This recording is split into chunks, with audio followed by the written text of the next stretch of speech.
रीट भर्ती परीक्षा हेतु हिंदी व्याकरण का उपसर्ग टॉपिक का हम उदाहरण आज अध्ययन करेंगे। मैं शिंबू दयाल सैनी, व्याख्याता हिंदी, आप सबका इस पथ सफलता यूट्यूब चैनल पर हार्दिक स्वागत करता हूं। सबसे पहले उपसर्ग की परिभाषा हम देखते हैं। वे शब्दांश जो किसी शब्द के पहले अर्थात प्रारंभ में लगकर उस शब्द के अर्थ में परिवर्तन कर दें या विशेषता ला देते हैं, उपसर्ग कहलाते हैं। अर्थ में परिवर्तन और अर्थ में विशेषता, इस बात को हम एक उदाहरण द्वारा समझेंगे। जैसे शब्द है शुद्ध, तो उसके अ उपसर्ग लगाते हैं तो शब्द बनता है अशुद्ध अर्थात गंदा, तो ये हो गया अर्थ में परिवर्तन। दूसरा है शुद्ध में यदि वी लगाते हैं तो बनता है विशुद्ध यानी और ज़्यादा साफ, तो अर्थ में परिवर्तन और अर्थ में विशेषता, ये दोनों काम उपसर्ग करते हैं। इसी बात को हम और दूसरे उदाहरण द्वारा समझने का प्रयास करेंगे। जैसे शब्द है हार, जिसका अर्थ है पराजय या गले का आभूषण। अब हम उस हार शब्द के उपसर्ग लगाएंगे तो बनेगा उपहार, जिसका अर्थ है भेंट या नजराना। यदि हम प्र उपसर्ग लगाएं तो शब्द बनता है प्रहार यानी वार करना। यदि हम हार के सम उपसर्ग लगाएं तो संहार यानी मारना। यदि आ उपसर्ग लगाते हैं तो आहार यानी भोजन शब्द बनता है। और यदि वि उपसर्ग लगाते हैं तो विहार यानी घूमना। तो इसी प्रकार आपने देखा कि एक ही शब्द के अलग अलग उपसर्ग लगाने से उसके अर्थ में कितना परिवर्तन होता है। तो साथियों, उपसर्ग हिंदी का एक महत्वपूर्ण टॉपिक है। उससे किस प्रकार नए शब्द बनते हैं, हर परीक्षाओं में इससे संबंधित प्रश्न आते हैं। तो आज हम इसका पूरा अध्ययन करेंगे बहुत ही सरल और संक्षिप्त समय में। सबसे पहले हम देखते हैं कि अध्ययन की दृष्टि से उपसर्गों को 4 भागों में बांटा गया है। पहला, संस्कृत के मूल 22 उपसर्ग। दूसरा, संस्कृत के अन्य उपसर्ग। तीसरा, हिंदी के उपसर्ग। और चौथा, अन्य भाषाओं के अर्थात विदेशी भाषाओं के उपसर्ग। तो आज हम इन चारों को अलग अलग बांटकर इनका इस प्रकार से अध्ययन करेंगे कि हम इनको आसानी से समझ सकें और प्रत्येक परीक्षा में हम इनका सही उत्तर दे सकें। तो साथियों, शुरू करते हैं इनके चारों भागों को समझने का प्रयास। सबसे पहले संस्कृत के 22 उपसर्ग का अध्ययन करते हैं। पहला है प्र, शब्द बन रहा है प्रदेश, प्रहार, प्रयोग या प्रवास, एकदम सरल है। नंबर 2 पे परा, जैसे पराजय, पराकाष्ठा, पराक्रम। 3 नंबर पे अप से बनने वाले शब्दों पर ध्यान दें। अपमान, अपहरण, अपयश।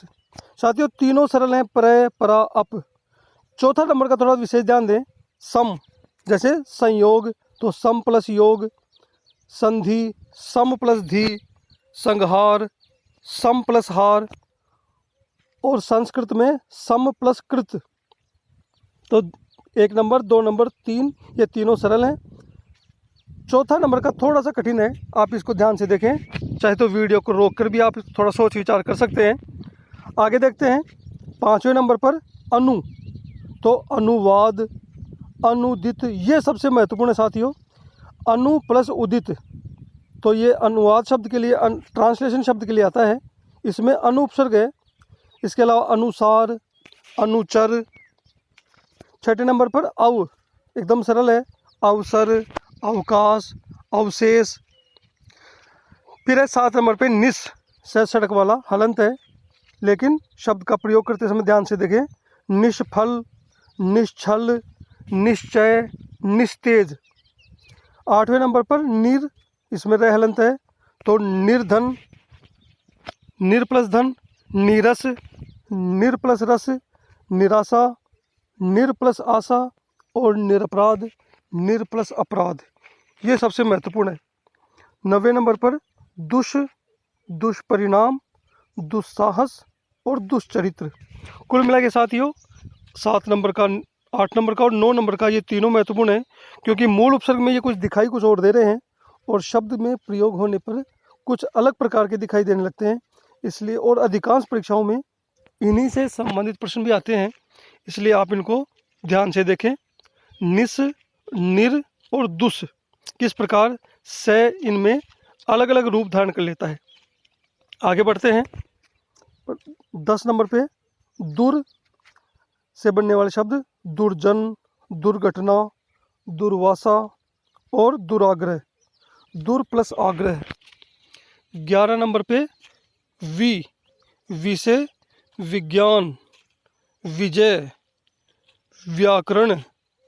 इसमें 2 उपसर्ग हैं, वी और आ। व्यर्थ में वी प्लस अर्थ। फिर है 12वां, आंग में आ उपसर्ग बसता है, जैसे आरक्षण, आजीवन, आवास। आपाद मस्तक में पाद यानी पैर, तो पैर से मस्तक तक। 13 नंबर पे नी से निवास, निधन, न्याय, निरोध, नियम, न्याय। 14वें नंबर पर अधि, तो अध्यापक, अधि प्लस आपक, अधिकार, अधिकृत, अध्यक्ष। 15 नंबर पे अभि, अभियुक्त, अभ्यास, अभिमान, अभियोग। ये सारे सरल हैं साथियों। आगे बढ़ते हैं। अति, ये महत्वपूर्ण है। अत्यावश्यक, तो अति प्लस आवश्यक। अत्यंत, अति प्लस अंत। अतीव, अति प्लस इव। और अत्याचार, अति प्लस आचार। 17 पे सु, एकदम सरल है। सुशील, सुविचार, सुक्ति, ये सबसे महत्वपूर्ण है। सुक्ति का मतलब सु प्लस उक्ति, अच्छी उक्ति। स्वल्प, तो सु प्लस अल्प। स्वागत, सु प्लस आगत। 18 नंबर पे उद, ये भी महत्वपूर्ण है। उल्लेख, उद प्लस लेख। उज्ज्वल, उद प्लस ज्वल। उत्पन्न, उद प्लस पन्न। उद्योग, उद प्लस योग। ये अनेक परीक्षाओं में आ चुका है। उद उपसर्ग, इस पर ध्यान दें विशेष रूप से।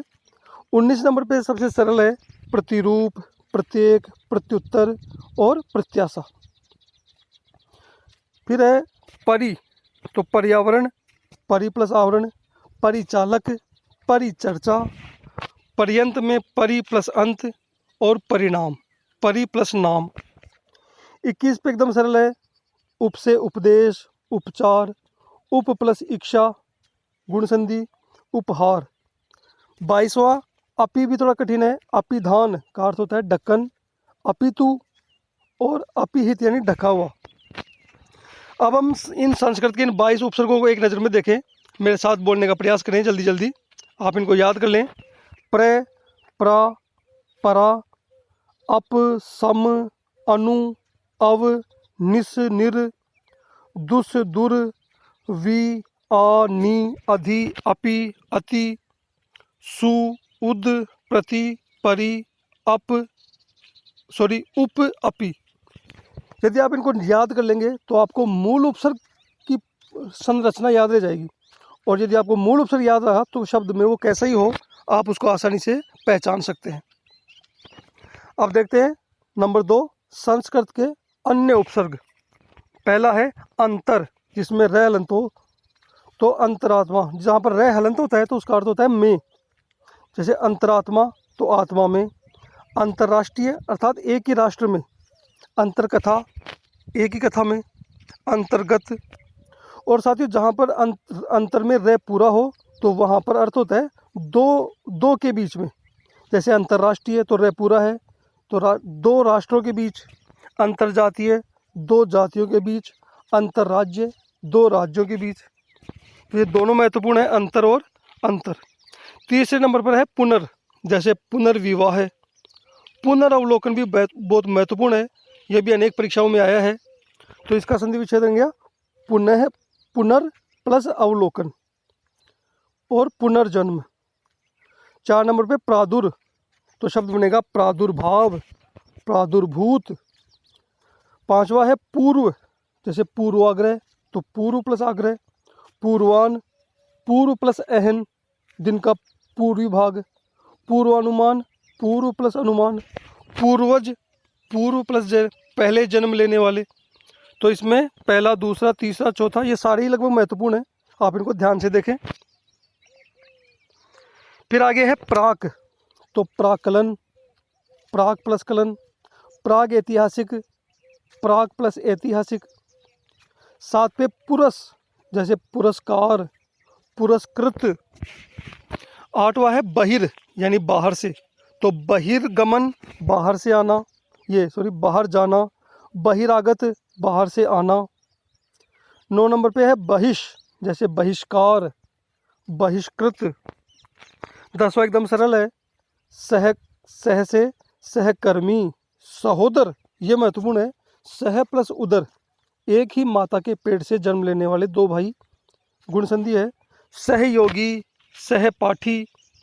11वां है स्व, ये भी सरल है, स्वदेश, स्वार्थी, स्वार्थ, स्व प्लस अर्थ, और स्वाभिमान, स्व प्लस अभिमान। 12वां है पुरा, जैसे पुरातत्व, पुरातन, पुरावशेष, तो पूरा प्लस अवशेष। तो कुल इसमें 7, 8, 9 ये महत्वपूर्ण है। आगे देखते हैं। 13वें नंबर पे आविष, तो शब्द बन रहा है आविष्कार या आविष्कृत। 14वां है आविर, तो शब्द बन रहा है आविर्भाव या आविर्भूत। साथियों, उपसर्ग की संरचना पर आप ध्यान दो, जो जैसा है उसकी पहचान रखो। 15वें नंबर पर इति अर्थात समाप्ति, तो इति श्री, इत्यादि में इति प्लस आदि, इतिहास। 16 नंबर पे अलम, जैसे अलंकरण, अलंकार, अलंकृत। 17 नंबर पे तिरस, तो तिरोहित, तिरस्कृत, तिरस्कार, तिरोभाव। 18वां सबसे महत्वपूर्ण है तद, तो तत्काल, तो तद प्लस काल, तदुपरांत, तद प्लस उपरांत, और तल्लीन, तद प्लस लीन। साथियों, मूल उपसर्ग की यदि संरचना आप ध्यान रखेंगे तो निश्चित रूप से प्रत्येक प्रश्न को आप सही कर पाएंगे। आगे देखते हैं। 19 पे सत, जैसे सत्कर्म, सज्जन, सच्चरित्र, सदाचार। 20वां एकदम सरल है, ऐसे, अधर्म, अपवित्र, अविवेक, अज्ञान।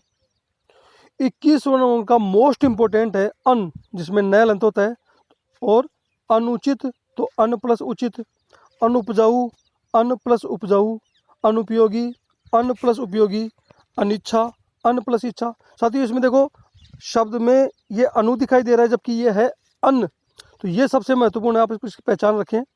22वां है अधय, जैसे अधय पतन, अधोगति, अधो वस्त्र।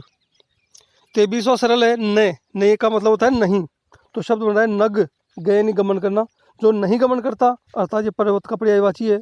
न कुल, जिसका कोई कुल न हो, न पुंसक, जो पुरुष न हो, नास्तिक, तो न प्लस आस्तिक।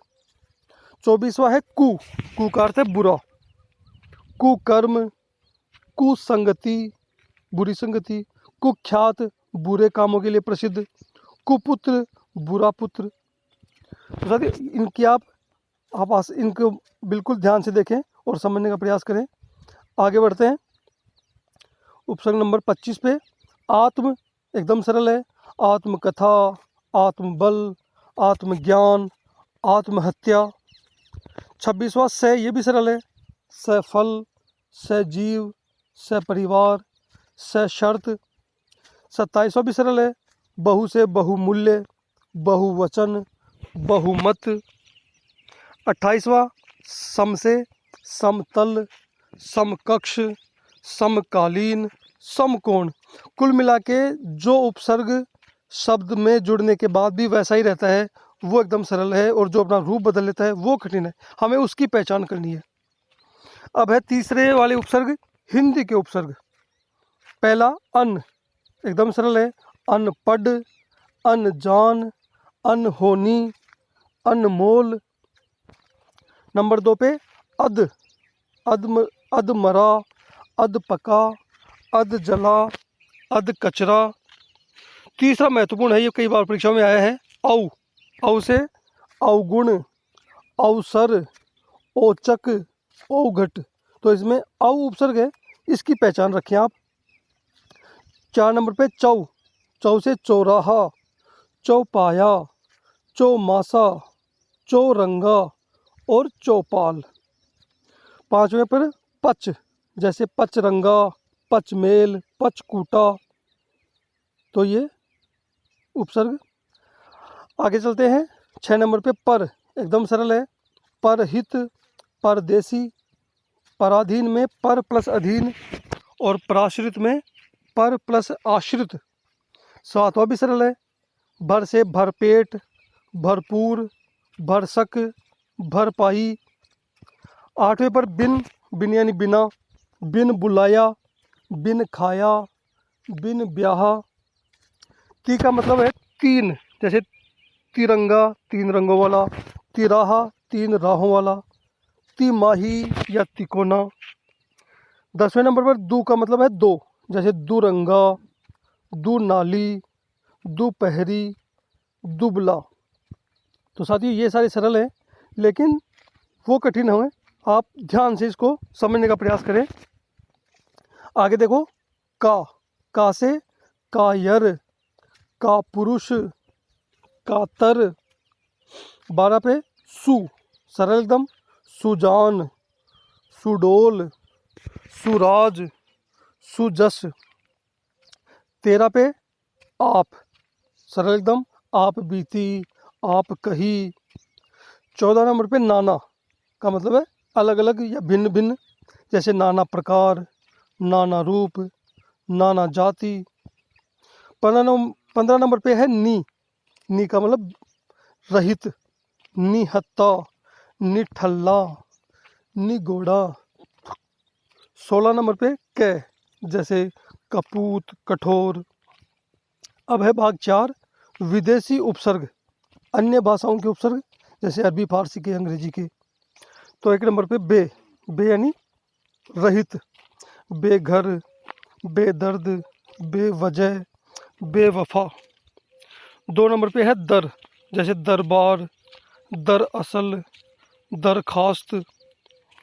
3 नंबर पे है बा का मतलब होता है सहित, जैसे बाकायदा, बाइज्जत, बाअदब। 4 नंबर पे है कम से बनने वाले शब्द, कमज़ोर, कम वक्त, कम सिन।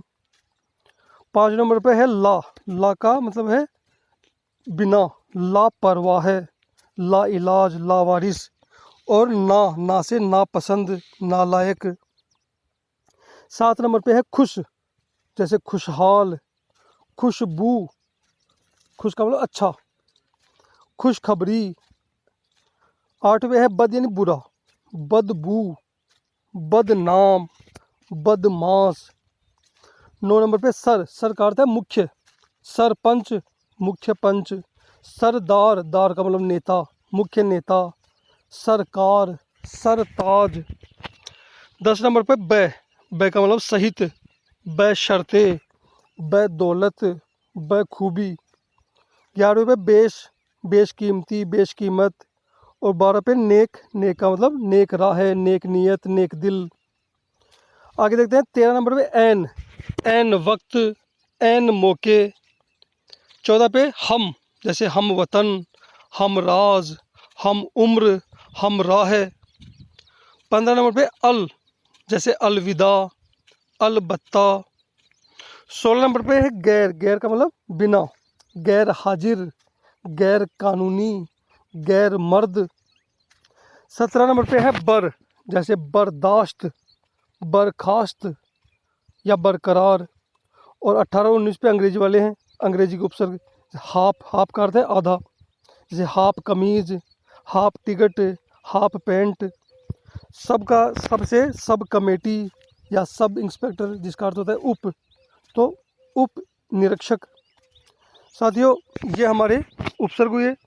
रीट भर्ती परीक्षा 2020 की तैयारी के लिए हमारी वीडियो को लाइक करें, अन्य साथियों को शेयर करें। आपको किसी भी प्रकार की शंका है तो आप कमेंट्स करें। और आज मैं आपको हब सफलता यूट्यूब चैनल की टीम से परिचय कराता हूं, ध्यान से देखें।